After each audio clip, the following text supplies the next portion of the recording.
Hi, I'm Andre Huey, and welcome to another edition of Newsline 360 here on TVC Channel 40, and those watching on TVC Plus app, tvcplus.live, and on our social media networks. I'm your host, Andre Huey.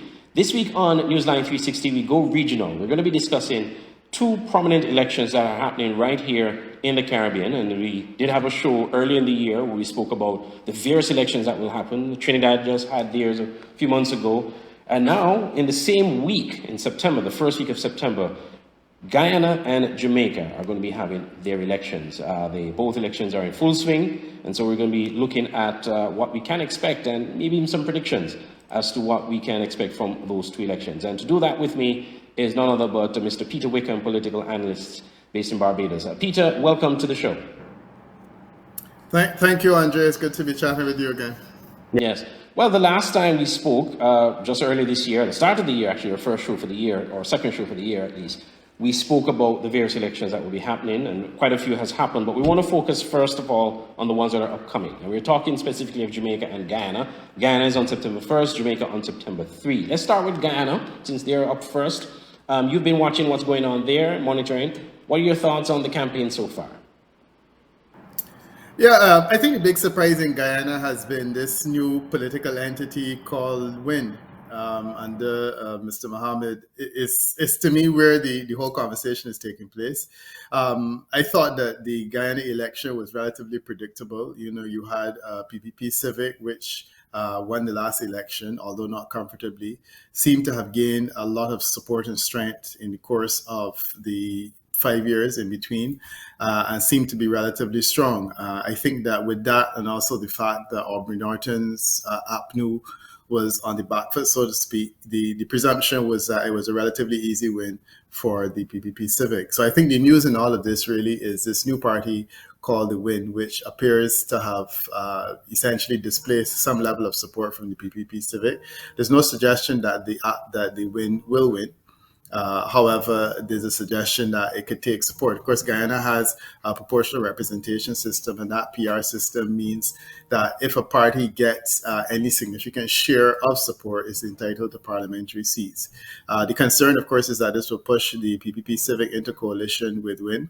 The leader of the WIN party is already sanctioned by the American government, and the feeling is that it will make for uncomfortable conversations within the halls of power in Guyana. So we have to wait to see what happens.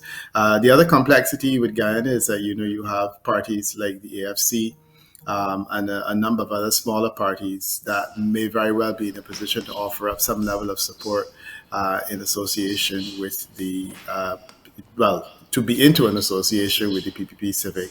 But my money would probably be on President Ali to be back in office next week. I think it would take a pretty heavy push to change that reality. So basically, you're not seeing WIN getting enough support to command a majority because they may very well end up in a coalition because of how the votes are spread across and so many parties contesting the elections. Yeah. I don't think that anyone seriously expects them to win a majority, but the real threat is the possibility that they could win a significant share of the support to gain a seat or two. The way that Guyana is split now, which is essentially 51-49%, that type of thing, it makes it extremely uncomfortable in terms of governing because the majorities are small. So the feeling is that if WIN was able to displace some level of PPP Civic support, which the feeling is that it might do because it seems to align more closely with PPP Civic opinion, that it could create a force a coalition situation which the PPP Civic appears not to be comfortable with. Right. Now, let's talk about the leader of the WIN party, Azruddin Mohammed. He was sanctioned early this year, along with his father, as you mentioned, for a number of things, including matters of taxes and I believe wire fraud and money laundering, and to that extent. He is obviously a very popular figure, and there were many who suspected that he would be running for office with all his philanthropic deeds leading up to the election and the announcement of the election. And it also appears that the PPC see him as a main target, and so they've been targeting him in many respects.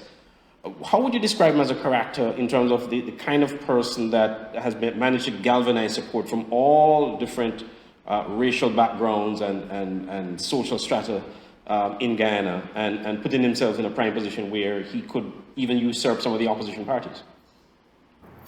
Yeah, I mean, I think that he enters the record books as being a kind of populist leader that is based on philanthropy. That seems to be the way that he is framing his position. I don't get the impression that he has very strong ideological positions one way or the other, but it seems as though the idea of giving and kindness is the way that he's packaging himself as a leader. There have been several instances in the past where it has gone well. You can look over at Antigua and Barbuda very recently, where Asa Michael effectively had done the same thing. Asa Michael wasn't facing sanction, but certainly he faced criminal allegations in a number of jurisdictions, well, namely the United Kingdom at least. And it didn't stop him from winning a seat. And I think that it's the same kind of framing that Mr. Mohammed is attempting to do. So it's a populist thing. As to whether it would do well in Guyana, frankly, I think that it won't do badly. You know, there are a number of people who feel that politics needs to be more about giving, and they are happy to receive, and they may shift their support in that direction. And the point that you made about him being able to galvanize both sides of the fence. He speaks a common language, which is money, and that's something which people who are Afro and Indo-Guyanese are comfortable having a conversation with. And as I said, you know, he doesn't have to do a whole lot to be able to cause a problem. He just has to displace a small number of support. And the feeling is that he may very well do that. But yeah, his idea, as I said, it's not an ideological. I think he is trying to force an accommodation, force a conversation from a position of power and strength, which he would have if he does command a seat or two in Parliament. Yeah. Now, if he were to garner enough support, if his party was to garner enough support to form a coalition with one of the opposition parties, and as you mentioned, there are a lot of small parties contesting the election who may win a seat here or there.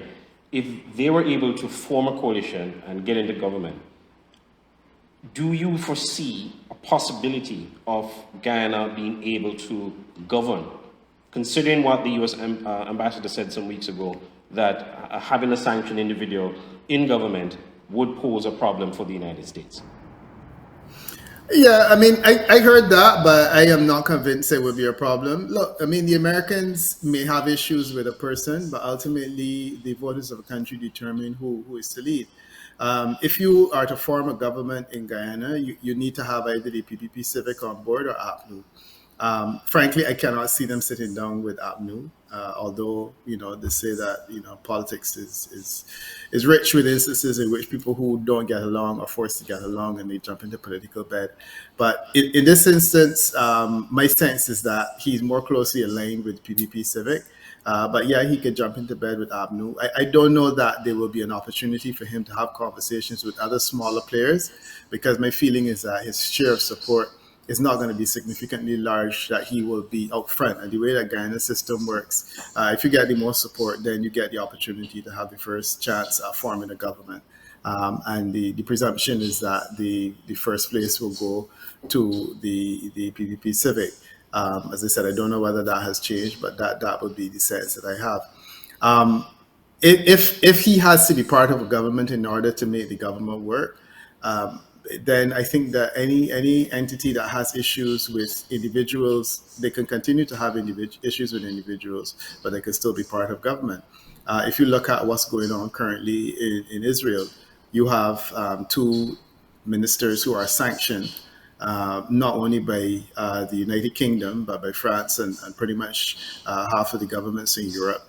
And they're still operating as full ministers within Netanyahu's government.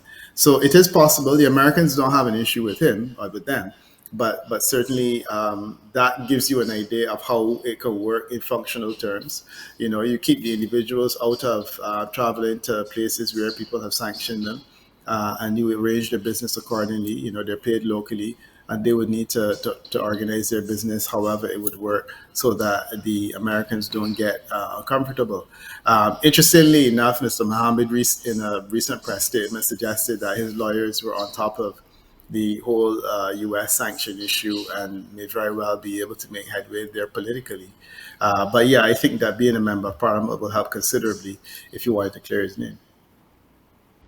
We'll take a break. When we come back, we'll continue looking at the Guyana elections. We'll want to take a closer look at the incumbent, PPPC Civic, as well as other political parties contesting the elections for September 1st. This is Newsline 360. We'll be right back.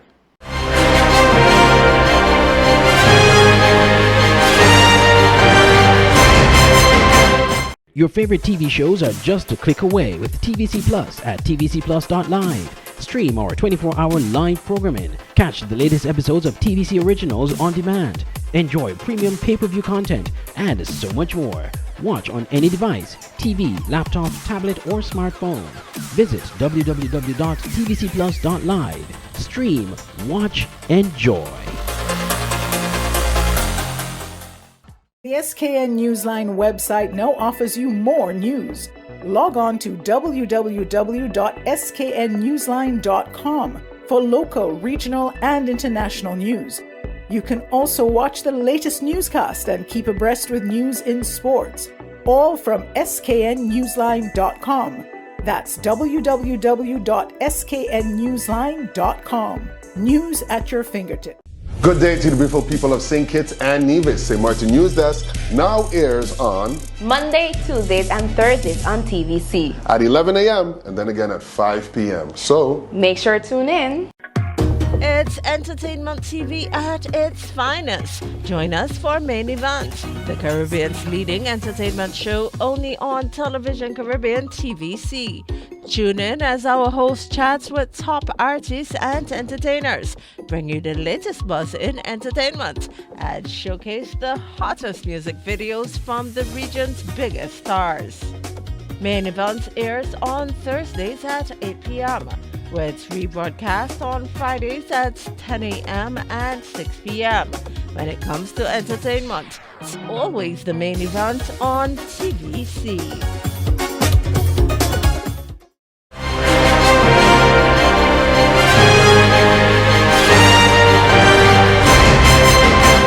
And welcome back to Newsline 360 here on TVC Channel 40. I'm your host, Andre Huey. Our guest is Peter Wickham, political analyst. As we're discussing the elections in Guyana, we'll also be talking about the elections upcoming in Jamaica, which will be happening the same week as well. Now, Peter, before the break, we spoke a lot about the Win Party of Azruddin Mohammed, one of the newest kids on the block in politics in Guyana, but we also didn't touch on the leading party, incumbent at the moment, which is the PPP Civic.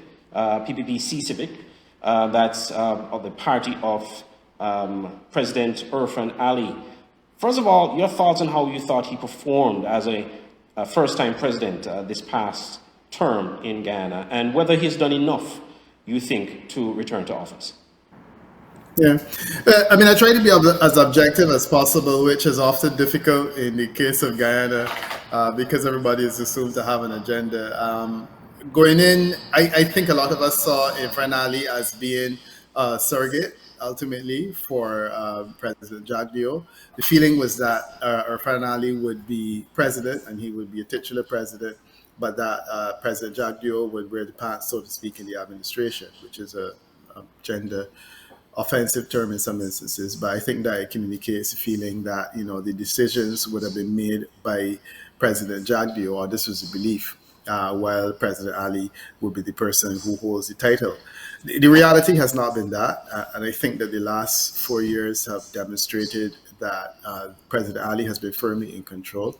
And I think that all things being equal, he's done well. A lot of us didn't know him going in. A lot of us didn't think particularly highly of him. We saw President Jagdeo fighting for the PPP Civic in terms of the election because he was the General Secretary at that time. And I don't even believe that President Ali was as vocal in terms of carrying the fight when this election issue erupted. Having said that, though, subsequent to becoming president, I think that he's shown.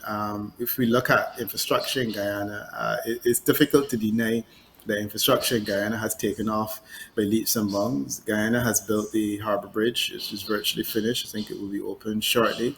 And then there has been housing construction and major other infrastructural developments have taken place in Guyana in a relatively short space of time, and this is post-COVID. So it would have been harder to do a lot of things then, but clearly Guyana has done it. So in terms of his developments, one could say that. In terms of his appeal to people across the racial spectrum, it appears as though he has also made good headway in that regard. My feeling is that going in, he definitely was on the front foot up until this Win party emerged, and I would say that the APNU would have been on the back foot because the APNU, I think, still carried a lot of heavy baggage from the defeat and the manner in which it happened and the alleged fraud and so on coming out of the last election, which I don't think it is wearing particularly well. So I think the Ali has done well, all things considered. The extent to which the population in Guyana believe he's earned another term, that's something that will be answered. You know, in Guyana, a lot of times it has less to do with what you are seen to have done and more about your appearance because the system is very, very polarized. So we always have to wait to see the outcome. But my sense is that if we were to view it objectively, I think that President Ali has exceeded expectations, and on that basis, should not have too much difficulty winning the second term. Now, on that note, the APNU, which is the main opposition party, the last time we spoke about them, you just mentioned the fact that they're probably still suffering from that heavy defeat they suffered in the last election. They've made attempts to form coalition with AFC. Surprisingly, that didn't happen, and they've formed, instead with some other smaller entities, political entities in Guyana. Where do you see the APNU under the leadership of its current leader? Do you think they've managed to reform or retool themselves enough to rebrand themselves to the Guyana electorate, or is it a case where they've gotten weaker over the past 4 or 5 years? Especially without the AFC in the picture. Yeah, I think that the APNU has gotten weaker. Ultimately, APNU is PNC. PNC has baggage going back to the days of Burnham, and frankly, I don't think the PSC has actually shaken it. They were able to get back into office under Granger, President Granger, and the feeling is that this was an opportunity for them to shine. And then when it came back to it, the government exited under allegations of corruption that were not very different to the allegations of corruption that dogged them when they were in office under Burnham. Of course, they exited the office after Burnham passed away, but the reality is that the PNC aura is very much about that. My sense is that there has not been an adequate example in the short time that President Granger was in office that the PNC is about the type of development and massive advances in development that the PPP Civic has made. And as a result, I don't get the impression that people of Guyana are inspired by them. I look at Aubrey Norton, who is a decent chap. Aubrey Norton's messaging and his narrative, to me, it doesn't inspire people in the way that the PPP Civic can, and President Ali can say, look, when the rubber has hit the road, we have delivered, and you can point to things that we have done. While Aubrey Norton is pointing to perhaps a legacy which is scarred, and is still mourning over the fact that the election was stolen from them when all the evidence suggests that, it was the PNC that was trying to steal the election. The entry of the AFC is interesting. Nigel Hughes has a far better reputation, in my view, in many instances. The problem is that people do not believe that Nigel Hughes can deliver a government, and therein lies the problem. I think that Nigel Hughes made a good strategic decision in not taking the AFC into coalition with the PPP Civic. And the reason for that is very simple. When the election is concluded, and there needs to be coalition building, the AFC is available for coalition building in that way. If they were in bed with the APNU arrangement, then it means that their hands are tied in terms of a coalition. So AFC can go into coalition with APNU, they can go into coalition with PPP Civic, or alternatively, they can remain as a minority opposition party in parliament because they will win seats. And perhaps that's a favorable position to be in, and Nigel Hughes has taken that decision. But over the years, the AFC was seen as the adult in the room where governance was concerned. And I note that they were the first people that bailed when it would appear as though the election was being stolen on the last occasion and the AFC was the first out the door. It helps with people in Guyana who feel that there's a level of political immaturity and want to see that change. It, however, does not help with people who feel that the solution to the problems of Guyana is to blindly support the PNC and the feeling that Granger and many of the lightweights within the government of that time that were AFC aligned essentially gave the government away because they didn't fight hard enough. So I think those are the two sides of the argument. But I think that what the AFC did made a lot of sense because it gave them the opportunity to move in either direction based on depending on how the wind blows politically. All right, well, before we get into the Jamaica discussion, we're going to take a break before we do that. Quickly, if you could speak about the departure of Amanza Walton Desir from the APNU, forming her own party.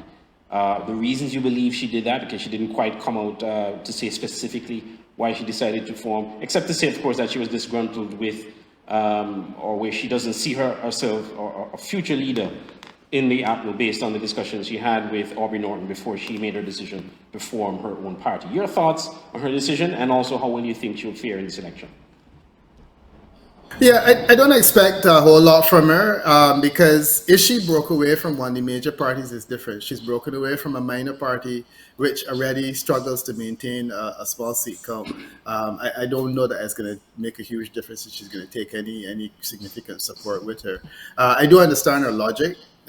She doesn't feel that either Aubrey Norton or Nigel Hughes fill the eyes of Guyanese, and she feels that it needs to be something else that is being offered. And I get it. I think that she has different ideas about how she would want the organization to move. And as I was saying earlier, the way that the Guyana electoral system is set up, if you can have an individual party that can gain support and can get a seat, then it gives you negotiating power, especially in a very, very tight parliamentary environment. So she's taken advantage of that, and I say good luck to her. As to whether I think it's going to be successful, I doubt it. But it would make sense if you're thinking the way that she does, that ultimately, if you can't get along with either leader and you believe that there's something more, you feel you could offer the people of Guyana something more. If you can get, a few percentage support nationally, it's entirely possible that you may be able to sit at the negotiating table, because it's really all about getting to that table. All right, well, on that note, we're going to take a break. When we come back, the final segment of the program, we're going to be discussing politics in Jamaica, the elections in Jamaica. Election day is September 3, 2 days right after the Guyana elections. We'll be right back with more on Newsline 360.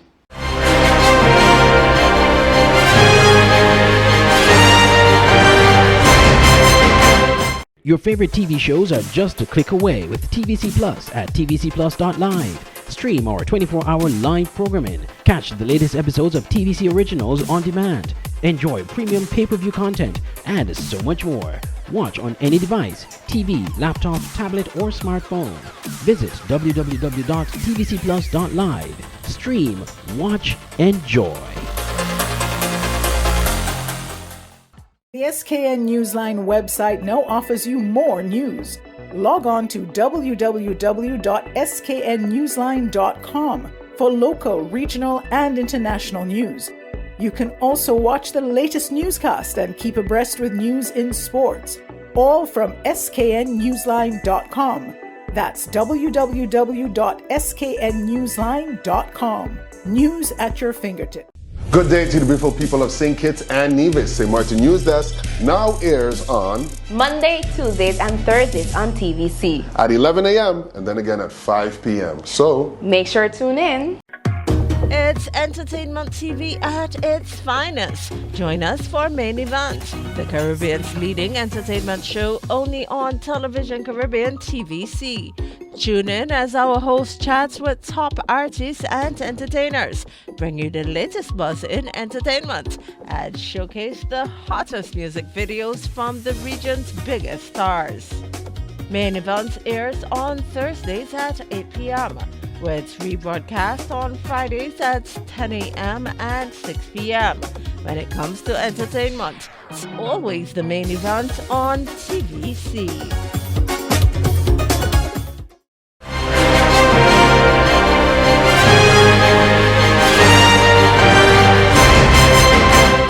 Welcome back to the final segment of Newsline 360 for this week. I'm your host, Andre Huey, and we're speaking with Peter Wickham. He is a political analyst based in Barbados. We've been discussing a lot as it pertains to the elections coming up in Guyana and Jamaica. Guyana being September 1st, Jamaica September 3rd. Now we're turning our attention to Jamaica. We discussed Guyana at length. Peter, your thoughts on the campaigning so far in Jamaica? The People's National Party looking to break a 9-year run for the Jamaica Labour Party. The JLP looking for a unprecedented third term. The only leader or the only party to have done that in Jamaica was the PNP under PJ Patterson in the 1990s, going into the 2000s. What are your thoughts on the elections so far in Jamaica? I don't remember when last we talked Jamaica politics, but my feeling in terms of Jamaica was that the expectation was a change of government.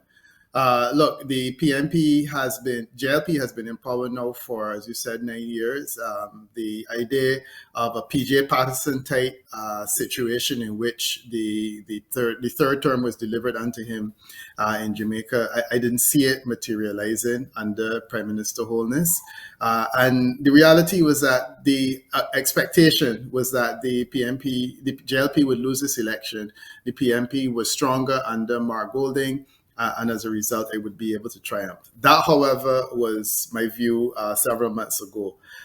Since the election has been called, and certainly more recently, the feeling on the ground in Jamaica is that there has been a strengthening of Prime Minister Holness. Prime Minister Holness has been able to demonstrate that he has been making significant impacts, especially on crime. And I would say that it has thrown a complete spanner in the works of the expectation that it would be a smooth handover to the new leader of the PNP, which is Mark Golding. If the PNP is able or is unable to take government on this occasion, I think it also will be an obituary for Mark Golding. But even before we get to that, I think the current feeling on the ground is that there is a surprise that there is as much enthusiasm for Prime Minister Holness and the Jamaica Labour Party as there is now. And people are very curious to see whether or not in the election there will actually be a third term for his government, because it would be a surprise to many that he has essentially matched the record of Prime Minister PJ Patterson. Let's talk a bit about the Prime Minister Holness, since you touched on that, because we've seen a number of polls come out since the last elections, which showed him in a strong position leading up to, I believe it was September last year. Then we saw a tapering off. We saw Mark Golding gaining momentum, the PNP gaining momentum, but they haven't grown that momentum. It has been falling and actually falling even down to the last poll that came out. Why do you think Andrew Holness, despite all the challenges that he's faced with personally, also with the Integrity Commission and the optics of it being him challenging the Integrity Commission on their findings on his statutory declarations, why do you think that despite all of that, that somehow he's still keeping his head above water, he's still remaining somewhat strong and could potentially win a third term? Yeah, I mean, it's really all about the extent to which the PNP and its advisors have missed the ball regarding what really makes a difference to Jamaicans. Jamaicans, like most of the people in the rest of the Caribbean, are all about bread and butter. Is Holness in a position to help with the cost of living? Has he been making an impact on the economy and the cost of living? Has he been making an impact in terms of reducing crime? If he's able to demonstrate that he's making an impact on those things, I mean, his income tax returns or the extent to which he appears to be significantly wealthier than he was before, is really neither here nor there to Jamaicans. Let's remember that Jamaicans elected Edward Seaga. Edward Seaga would have had some challenges of a similar nature, but nonetheless, he was a leader, and they have demonstrated that this is really what's important to them: performance.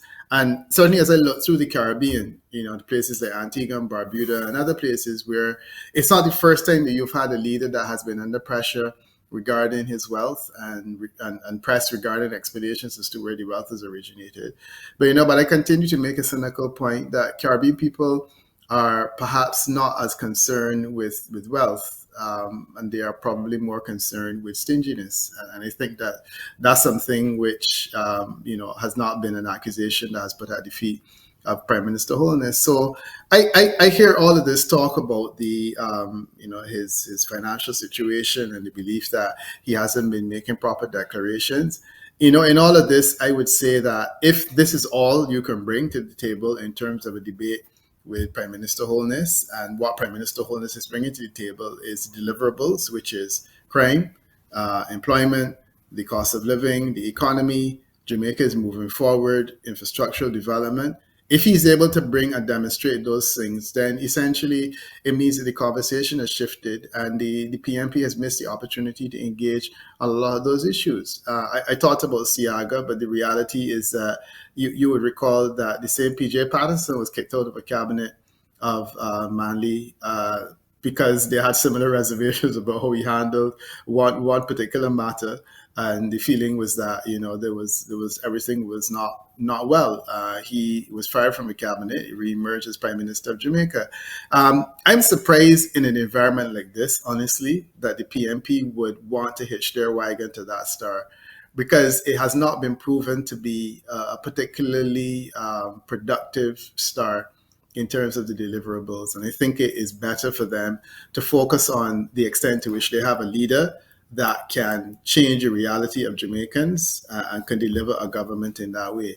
That's my feeling about what needs to be done. And I don't know the extent to which in the short space of time, they will be able to do that. But it's intriguing. I think it is an election that could go either way. But the feeling right now is that the advantage continues to be with Prime Minister Holness. Right. Now, let's talk about Mark Golding, because as you pointed out, he was someone who came in at the time. I guess people were not too sure about him, but eventually over the past few months, based on the polls that were done, he gained some popularity and gain, and even the last poll showed that his favorability rating has gotten a bit higher than Prime Minister Holness. However, you just pointed out something that I think the People's National Party has done in the last election, or the last election before that in 2016, when they were focusing a lot on Andrew Holness's house that was being built, and they felt that there were a lot of unanswered questions where that was concerned, and that didn't turn out too well for them. Are they making the same mistake this time around on the Prime Minister's statutory finance? And where do you think Mark Golding needs to improve if he's going to usurp the popularity of Prime Minister Holness? Yeah, Mark Golding is in an uncomfortable position, and I say why. PJ Patterson was handed a government by Michael Manley. PJ Patterson did very well. He then gave that government to Portia Simpson Miller, who went into an election which she lost, but she went in as a prime minister. It's been interesting that coming out of that scenario, you had another prime minister being elected on change of government, and then you go back into a situation where that prime minister handed the election to handed the government to Prime Minister Holness, who was then beaten by another known factor, which is Portia Simpson Miller, who is now left. The reality of the situation is that this is now a conversation where the PNP is introducing a new leader in the name of Mark Golding that Jamaicans really don't know that much about. And I think that what we have been seeing in the polling is Jamaicans are becoming more comfortable, more familiar with him. But in a sense, he is at a disadvantage because he is the first leader that the party has had, serious leader the party has had in a while, that has not really been known to the electorate in that way. I mean, even Dr. Phillips, in the last occasion, one could say he was better known. He didn't do well, but he certainly was better known. And I think that that's what he's struggling with a bit. He's struggling with the star power that comes from, Prime Minister Holness from being Prime Minister. And I think he's struggling against that. As to whether he's been doing it the right way, I guess. I mean, the polling has shown that he's been increasing his popularity, and he can do that to some extent. But I do feel that what will really clinch the deal for him is not the fact that he is well known and more popular, but the fact that he's believed to have a superior agenda and a package that can deliver change in the areas that is needed in Guyana and in Jamaica. And that to me will make the fundamental difference. Well, finally, Peter, on this subject, and actually the last question for the program, many are predicting a close election. Whichever party wins, whether it be the PNP or the JLP, it will be a close one? Do you think it will be a close election based on your observation and what you're seeing? Yeah, that would be my feeling. The last election was largely because a number of people stayed at home. My analysis of the stay home factor is always that the people who are staying at home are the people who don't really expect their party to win and don't think it makes any sense for them to go to support the party one way or the other. So a lot of the stay home people would have been the PNP supporters who couldn't be bothered to vote in the COVID election. My presumption is that on this occasion they will come out. And once they come out, it will be a close election. It's an election they could win, but it's also an election that can be close and won't be lost. So I do feel like it will be a close election. I think the turnout will be substantially enhanced over the previous election. And we're really looking at a race between two known political forces, which certainly I'm afraid to call at this stage. So we see what happens. I was actually going to ask you. I was actually going to ask you who you think will win, but clearly you're hedging your bets. Well, Peter, thank you so much for being a part of the program today and for breaking things down for us on two very crucial elections in the Caribbean, and we look forward to see what happens in the coming days. Okay, my pleasure. Good to chat with you. That's Peter Wickham, political analyst, speaking to us here on Newsline 360, and that's how we end this week's show. I'm Andre Huey. I was your host. Thank you for joining us. Remember, you can watch the show in its entirety once again on demand by visiting our website, tvcplus.live. And if you have an Android phone, you can download the TVC Plus Android app, and you can watch us there as well. Just type TVC, the plus sign, in the Google Play Store, and you'll find us there. From all of us here at TVC Channel 40, I'm Andre Huey. Thank you for watching this edition of Newsline 360.